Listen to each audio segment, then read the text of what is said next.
Well, that's the beginning of another grey sort of week. Um, Reasonable temperatures, I can tell all our people. But grey, grey, grey, and rain. And gales up about Donegal, Pat. What's that, Jude? Gales up about, That's the Gales, yeah, exactly. Stormy Exactly. Daniel. Darby Daniels. By the way, can you still see me? I can. You not see me? That's grand. You know, I just thought for a minute someone went wrong there for a second. Yeah, yeah. Well, so are you storm tossed up there?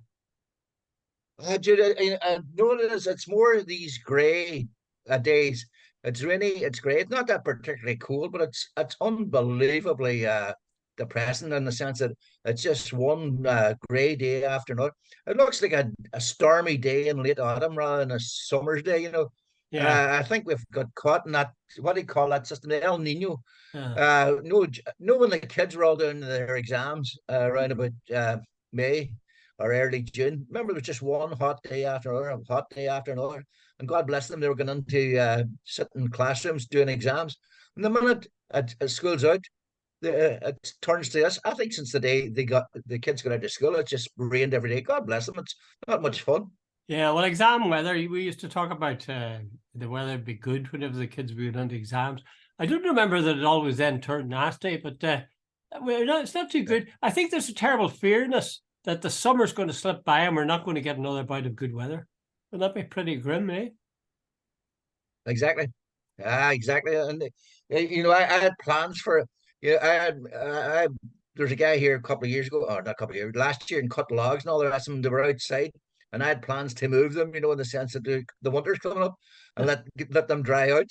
Uh, I said, I'll do it in August when the weather's such and such a good. If it keeps going like this, there'll be the I know, wettest that's logs in history. it's like mowing your Yeah. lawn, every day it's raining. Yeah. Okay, let's move to subjects of the day. This is a silly season, Pat. Do you think the stories we're looking at really are silly, or do you feel they're just a certain type of story? Jude, well, this morning I was listening to the 10 o'clock headlines in RTE, Yeah, and the headlines were the Irish women's soccer team in the World Cup. Now they're out of the competition, and the fact that the Irish soccer women's team, or women's soccer team, I should say, as the lead story on RT, tells me the silly season has definitely arrived. Well, isn't tomorrow August? August is traditionally the silly season in the all newsroom. right. There's Yeah. no courts, no councils, no Dáil, no Westminster Parliament, no Mhm. Washington, no nothing. Everybody in the Western world disappears for August. But maybe that's because we tend to expect to report on a certain kind of news story. I was listening to the radio this morning and on RTE, and they were talking about, well, they had little clips of people who were saying how much it meant to them to see the Irish team. Even they got hammered, the women's soccer team, and how they Yeah. were able to gather for that and they had a sense of Irishness and togetherness and so on. Uh, Maybe those are the things that are important to people in their lives, rather than what has Zelensky done last, and is Richie Sunak still the Prime Minister of Britain, and how's Joe Biden getting on? Yeah, well, there's an element to it, not Jay, but let's be honest. You know how the women's soccer team does after they're out of the competition, and whether Ukraine has got bombed last night aren't quite on a par with the greatest respect.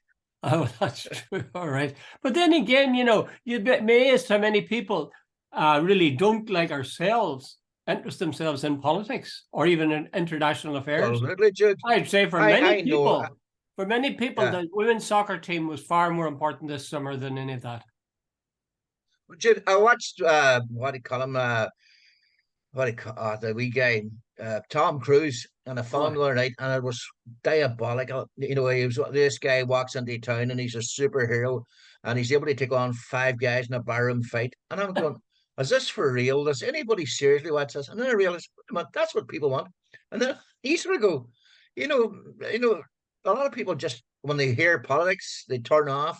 They uh, click off. They don't want to listen to programs that discuss serious things and so on. So you're dead right. Maybe people are right. Hey, Jude, let's concentrate on having a good time. As well, a maybe friend of mine in Australia one time said, "I'm here for a good time, not for a long time." But look, man, I'm not saying that there should be total frivolity in watching Tom Cruise beat up 6 guys at once, or else Yeah, they have yeah, international affairs. I'm saying, life people live at the daily level. Like they are concerned about will the mortgage be paid next week? Cost of yeah, living. What happened to that man down the road? Was he sick? Oh God, I heard he was really bad. yeah, I have to go to yeah, the hospital now to see a aunt of mine. A lot of people live their lives on that basis, yeah, and there's an argument to say that the things we look at, the big political affairs, we can't affect those things. That maybe those are the yeah. distractions rather than the daily life. Yeah, you could, Richard, look at yesterday. 80,000. By the way, I was traveling in the Sperrin just in the wind and the rain, and I was listening to the match on the radio. But 80,000 people turned up at Croke Park for the All Ireland final. And I watched the highlights last night and so on. And that's Dublin's ninth All Ireland in 12 years. And some of the veterans there on that team were, you could see the enthusiasm, like it was like they were like Colts again, no young men again. I know they had meant so much to them. Sitting watching and saying, I think you mentioned some time ago, like our boundaries were decided about, county boundaries were decided in the 12th century or something, and That's so right. on. Yeah, yeah. And I was watching all this, and I was sitting watching and look at hurling. We were down years ago, down about on the borders of Tipperary and Waterford. And Jude, it's like a religion down there. And by the way, I don't say that lightly. It is like a religion. I went into a pub one night with a friend of mine who lived down there, and the guys, all they were talking about was hurling and it was animated and so on. And the thought occurred to me, Jude, what is our attraction for an amateur game that 80,000 people can pile into it? And if you watched the news coverage last night, there were people coming out the Dubs and they were delighted to have won, and the animation on their face, the joy that they brought, and so on.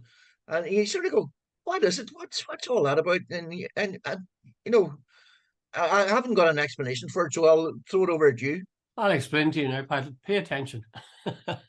uh, I I think I watched the game from beginning to end. In fact, I tuned in before the beginning.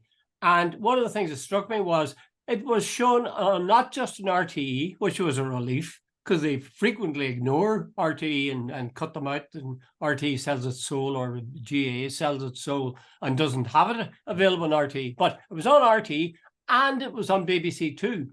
Now, there's a breakthrough because there was a day Yeah, when you wouldn't have got a syllable about Gaelic games on yeah, the home service or whatever it was called.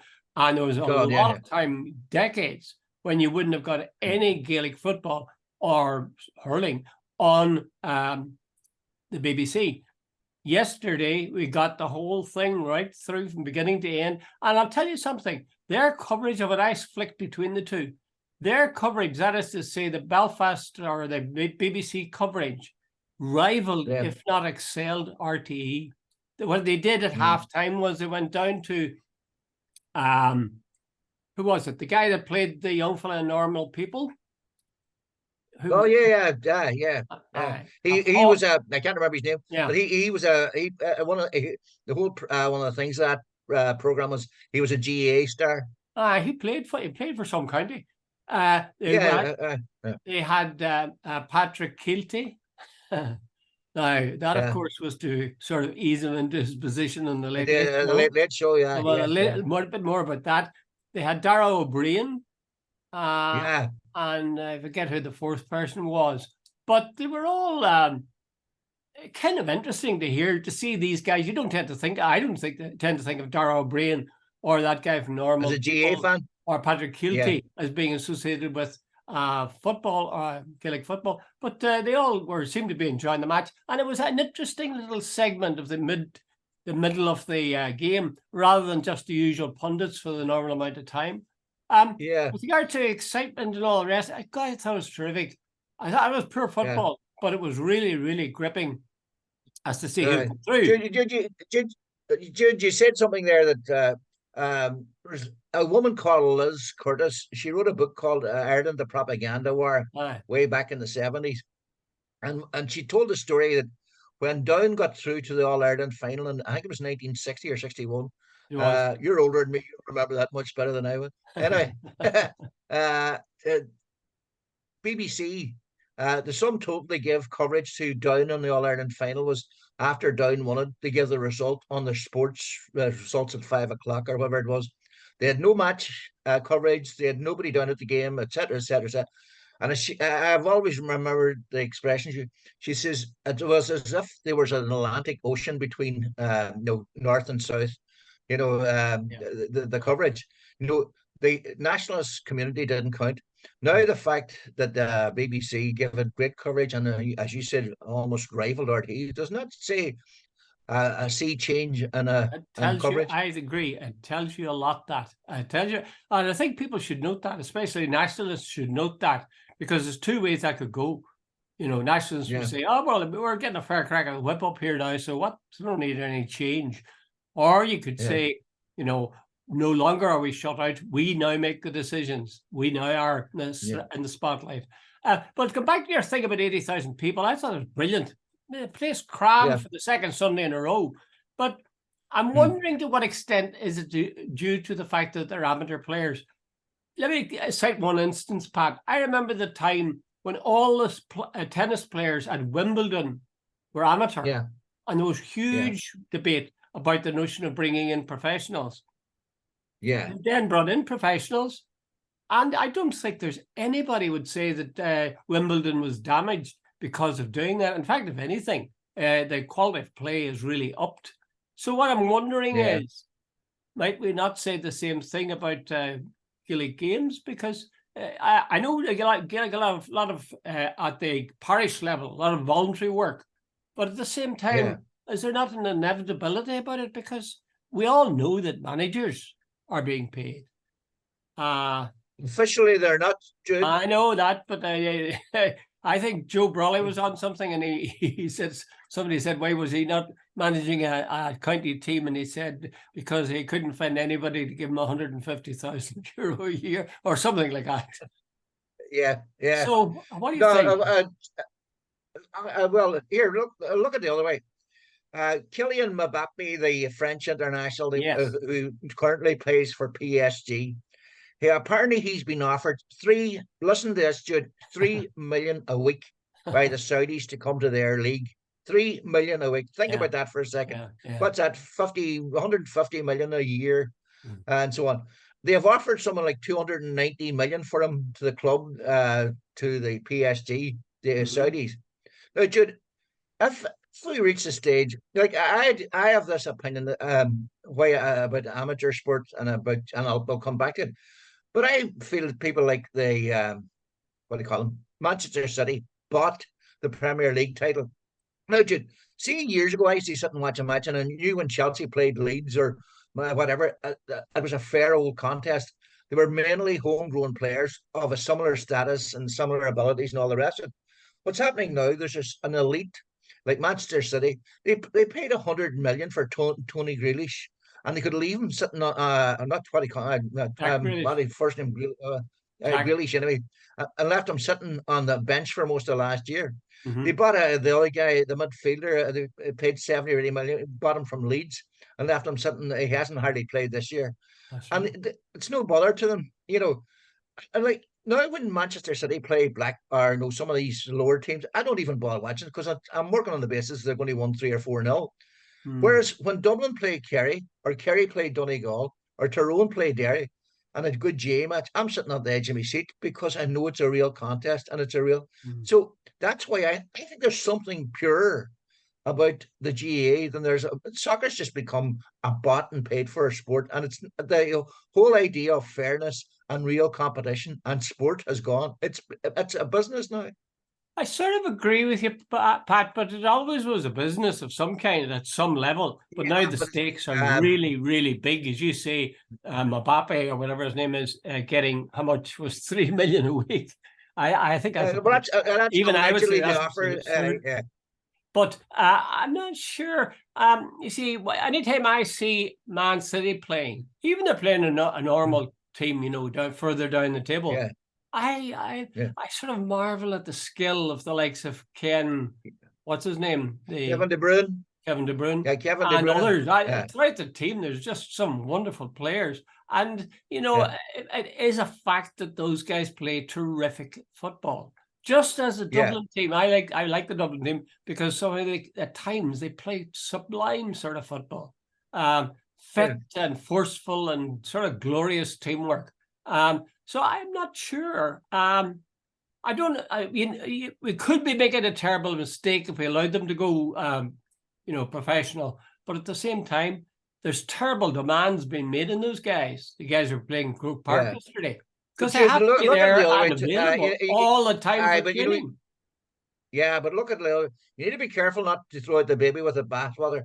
Water. Your man Jordan Henderson, the guy, he's a Oh, Liverpool captain. He's 32, I think, and he's gone to a Saudi club.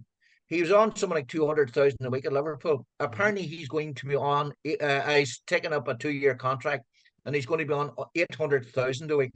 You know, Jude, you should go, wait a minute, like this is ridiculous. I don't, as money just buy everything. The whole concept of sport and competition is out the window. If I can buy 10 Mike Tysons, the world heavyweight competition isn't going to be worthwhile. When he can knock out everybody in the first round. well, you see, these guys in the Middle East are trying to establish the thing from the ground up. So they have to make huge, you'll not get good people except you pay massive money. Yeah, Because for another thing, these are sort of dubious regimes. But anyway, yeah, I have sympathy with players too, even they get huge money because they've got a very short shelf life. They're finished yeah, when they get to 35. They're finished. That's their career's over. absolutely. So it's Uh, kind of nice. I don't know. I tend to side with the guy who's doing the job rather than the guys in the background who own the club or who are selling yeah, I'm not people. disputing that. Uh, Yeah, yeah. my instinct is to go with those.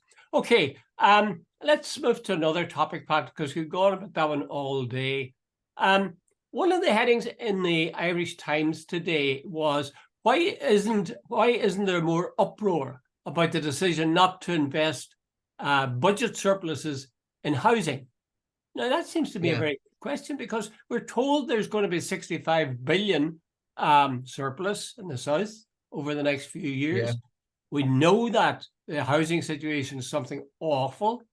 What would your guess be as to why the government hasn't done the obvious thing of pouring, say about a third of that huge amount of money into building houses?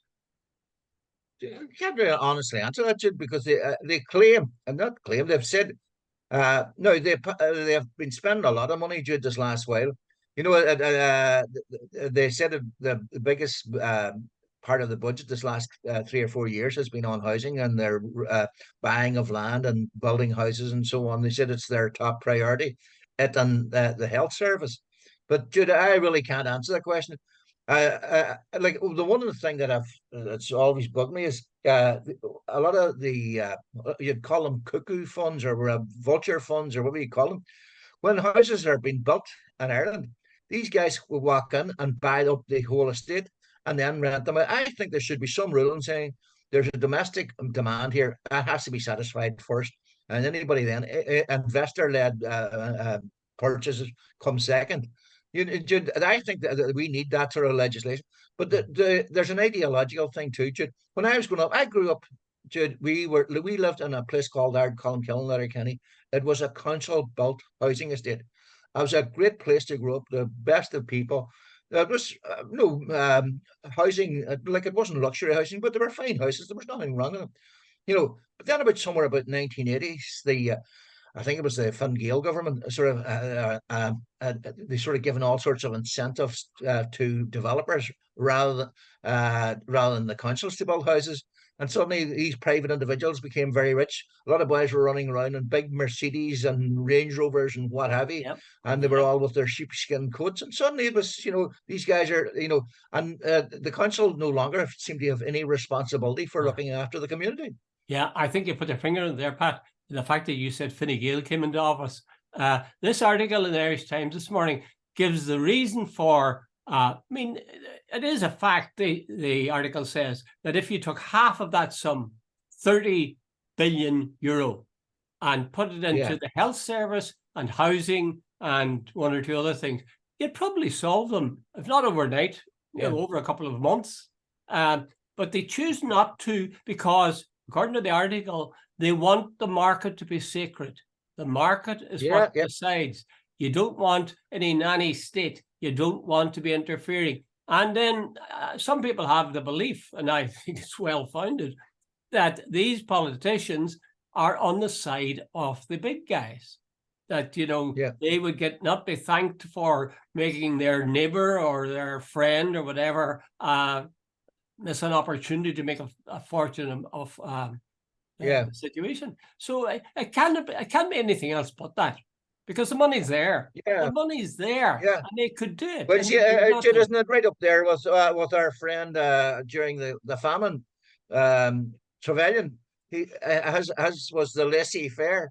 Don't upset the market. Let people starve. Let people be homeless. But the market's more important than the ideology is more important than the reality. I find that kind of stunning, and yet I can't avoid thinking it's true.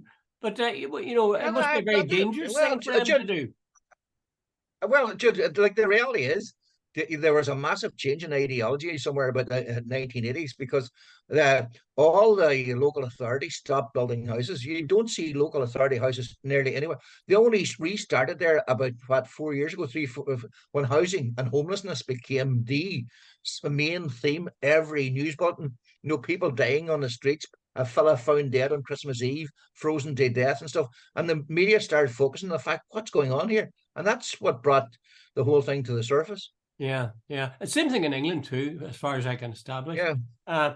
And Thatcher, of course, was at the back of all that, the idea of privatising public housing. And even Macmillan, I remember Macmillan said, I came on and said, her predecessor, as a Prime Minister in Britain, he said, well, you can get things to go rather well if you choose to sell the family silver. I thought that was a good, fair enough bullseye there, I think. Okay, Pat, give us another one. Give us another story. Judge, I sent you a thing about Isaac Asimov. Can you read it there? I can, yeah. Okay. The one from Asimov is, they won't listen. Do you know why? Because they have certain fixed notions about the past. Any change would be blasphemy in their eyes, even if it were the truth. They don't want the truth. They want their traditions. And your question is, could that be the Unionists' mentality? Asimov wrote that, I think, due away about the 1970s. He said in some groups that he was an American professor, I presume of a Jewish or Israeli background. But anyway, he came up with, I thought it was a brilliant statement. He said, some people are more interested in their traditions, even if they know those traditions are wrong-headed, whatever. But he says the only thing they have to hold on to is a tradition. So they don't care whether they're the truth, whether they're acceptable or whatever. And I just read it the other day and I said, geez, he could have been talking about the Unionists. Jude, if you go on Twitter, you will see a lot of stuff almost in denial. People like Kate Hoey, Jamie Bryson, and there's various others who are on Twitter nearly every day. And they're almost in denial about the reality of what's happening here. They seem to think that, that for Jeffrey Donald's one about the border, you can't, there's no country should be allowed to put a border between one part of the country and the other. And he was talking about Northern Ireland and Britain.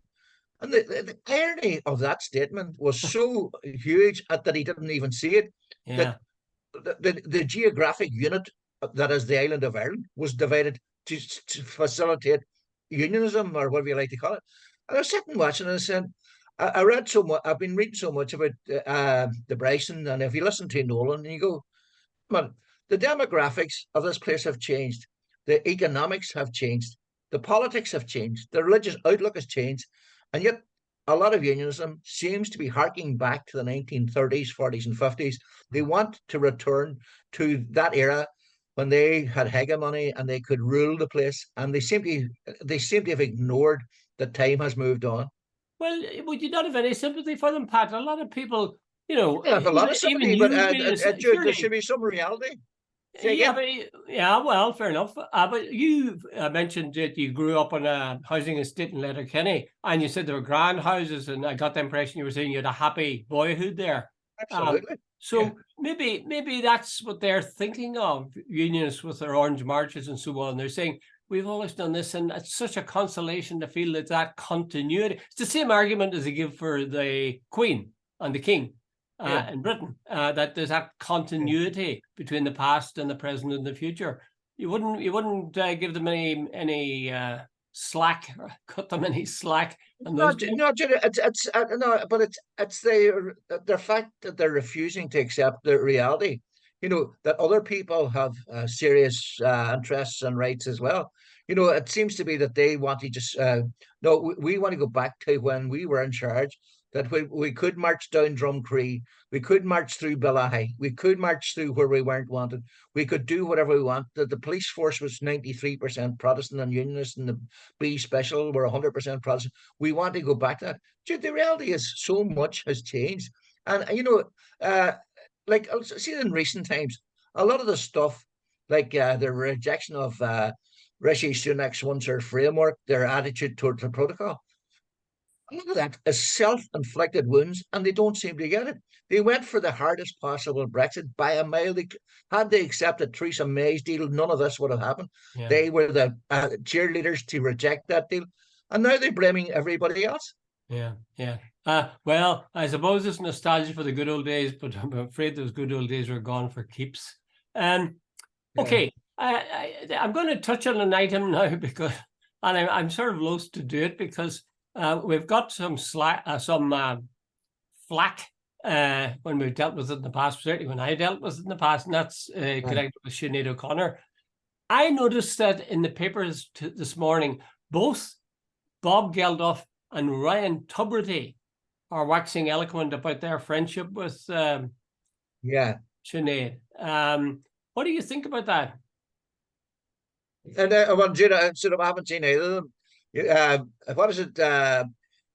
Ryan Tubridy, I saw somewhere over the weekend. He says Sinead O'Connor was cool and I was the opposite. Sort of. And Geldof, like I read quite a lot about Sinead O'Connor in recent times, and Jude, someone. What is it they said about Van Gogh? I remember your man's Don McLean's song Vincent. Oh yeah. But someone his soul was sort of too beautiful for this world. He just couldn't. Sinead O'Connor, by the sound of it, apparently, Jude, I've heard so many and read so many stories, things that she done. There was a guy on in one of the papers yesterday. His daughter, she was 20. She was, just a simple story. She was diagnosed with terminal cancer. He said Sinead O'Connor got in touch, invited his daughter down to her house. They went out drinking, telling stories, went to something. So he says his daughter came back. He says, and she had the best weekend of her life. He says, I will never forget her for what she done. And he says, more than that, she stayed in touch for years after. Now, his daughter died and all the rest. But he said Sinead O'Connor gave his daughter the weekend of her life. And, that meant so much to him. And apparently she used to go into doctor's surgery sometimes. And while she was waiting there, she would hear somebody saying something and she would pay for whatever they needed. That's a wee girl, obviously, whose heart was in the right place. And maybe there's so much. Now, as for Tubridy and Geldof, you'll have to explain that because I don't know enough about it. Well, the fact is, they've come out and they've said what a good friend she was and how they really liked her and they used to have such fun together and so on.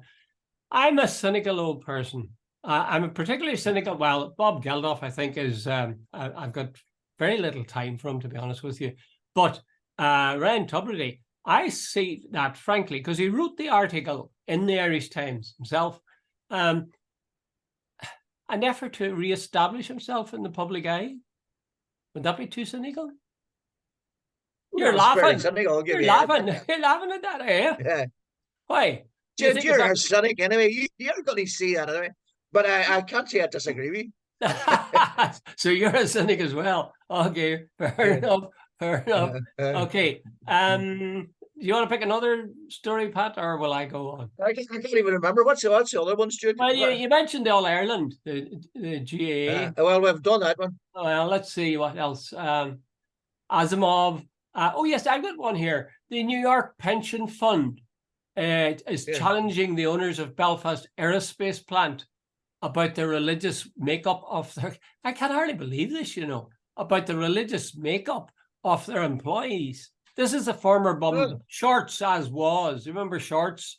Yeah. They've changed the name of it. I've forgotten what they call it now. But there's this big company that deals in pensions. And I met the two guys. I've done an interview with them.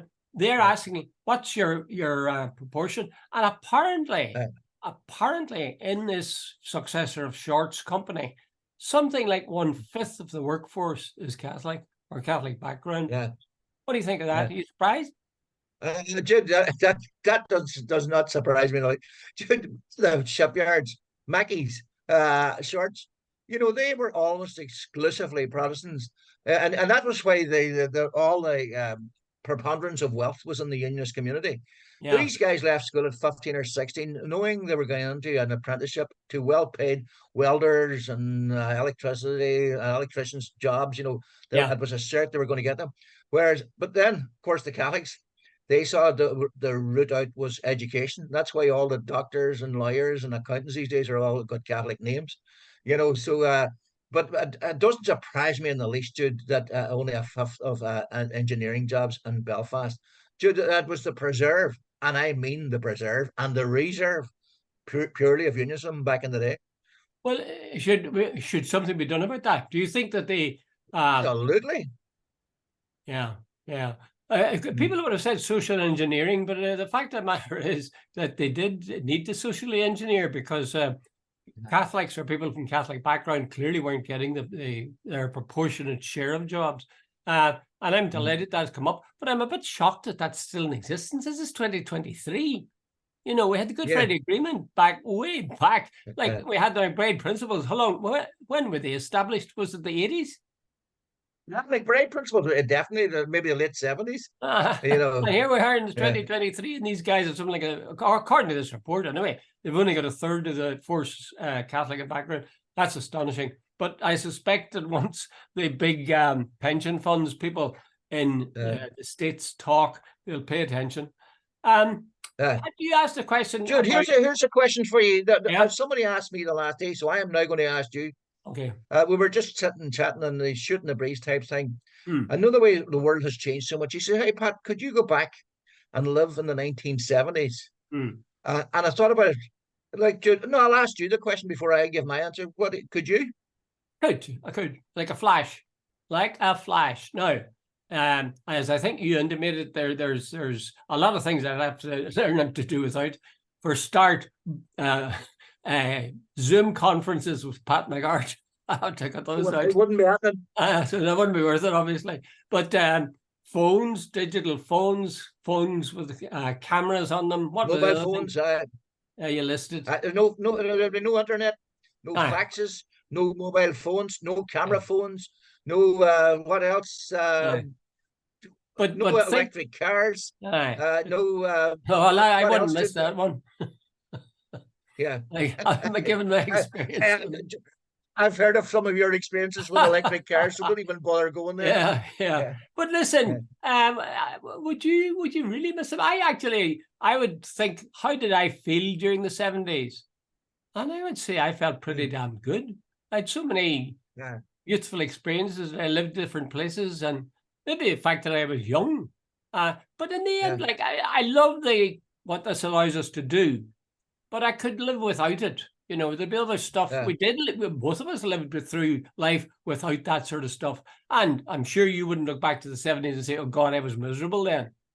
No, not at all. Dude, I love the story. It was a colleague of mine in the journal years ago. And he told the story that as a young reporter, he was sent down to Buncrana Court. And a Lost Swilly bus left Queen Street or Patrick Street in there, I can't remember which, and went to Buncrana. So the bus left at about 9:30. The court didn't start until 11 o'clock. He went down and he brought his tennis racket and his tennis shoes with him. And he went and he left Derry and whatever it was, and he arrived in Buncrana about maybe 10:15. And then the court, I think, started at 11. So he was able to stroll around for a couple of hours, or 45 minutes anyway. Court was over at 1 o'clock. There was no bus back to 4 o'clock. So he had 3 or 4 hours then to mess around and so on. But here was the beautiful thing. There was no mobile phone to get in touch with him. There was no bus to get him back. He had freedom. There was nobody to contact him. He had 3 or 4 hours on his own, and whatever. And he's no, that was freedom. See now, the minute a court's finished, you can bet your life there's an editor on to somebody. What's in that court case? Send me them on right away, etc., etc., etc. Right now, Jude, we can be contacted. Everybody leaves a house this morning. We were driving down the road the other day. There was myself and my wife and our 3 sons. I think it's about 2 years ago. And the first time in years, we were all in the one car together. And every one of us had our mobile phone with us. In other words, we can be contacted every which way, all day, every day, 24 hours, 365 days a year. And I'm not sure that's a great thing. Well, here's the thing. Let's drive it to the point. If you, by some miracle, could go on living as you are today, but all those things have been taken away from you, would you think your life enriched or impoverished? Well, I'm not sure, Jude. There's a balance. Jude, here's the thing. Let me tell you something. There's a downside to all this modern technology. I used to read a lot more than I do now, and I'll tell you why. The social media, computers, mobile phones, Facebook, Twitter, they're so easy and they're so distracting. You don't have to do any effort, me to send you a message or to get involved in a row with somebody about something or other, about the wire somewhere or other. Whereas years ago, I would have had to get a book out and concentrate on it and sit on my own and work it all out, and etc., etc. And it was probably much better for me. It was probably much better for me mental health. Less sort of, a lot of people now get very stressed about stuff that's on social media. They can't turn off. Now I do turn off social media. It's usually at night when I'm bored. I start getting involved in stuff. But Jude, there was a sort of a quality of life years ago that isn't there today. Well, that thing about reading, it rings a bell with me, definitely. I'm not sure that I'd want to be deprived of all of the sources of entertainment and things like this. But I think you're right in terms of that. But they do say that contact with people is the one thing that people who are aging, let's be kind and say we are aging, that people who are aging must keep in touch and talk and converse. So if you're sitting with your book, maybe you're going to die earlier, Pat.